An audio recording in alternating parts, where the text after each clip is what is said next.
L'industrie agroalimentaire a depuis longtemps trouvé le moyen de donner un aspect présentable, voire de qualité, à une viande de second ordre.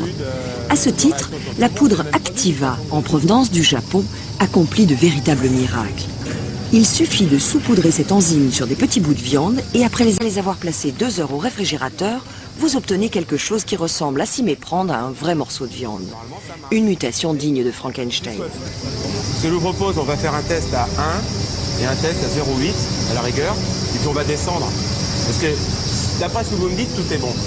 Sur le bœuf, on a fait des essais, enfin c'est déjà fait d'ailleurs, il y a la Belgique qui a produit maintenant un rôti de chute, enfin de morceaux, et où la barbe, ils ont même collé la barbe de lard. Donc ça veut dire que c'est faisable.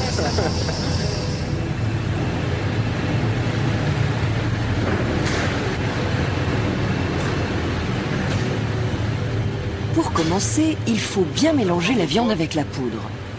Puis on l'emballe sous vide et on la garde au froid.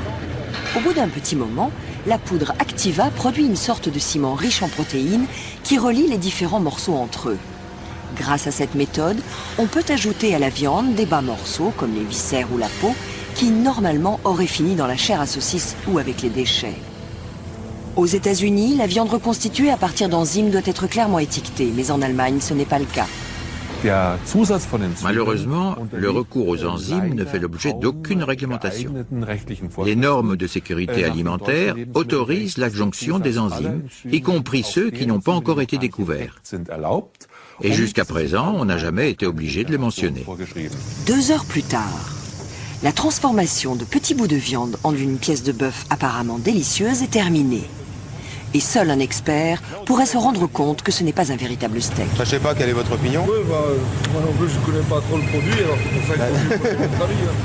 Oui, la réaction qui a été engagée par l'enzyme est une action de liaison. La liaison, une fois effectuée, une fois que l'enzyme a catalysé la réaction de liaison, vous pouvez cuire, frire, couper, congeler, peu importe. Le consommateur qui s'apprête à acheter une de ces viandes dans une grande surface ne s'apercevra de rien.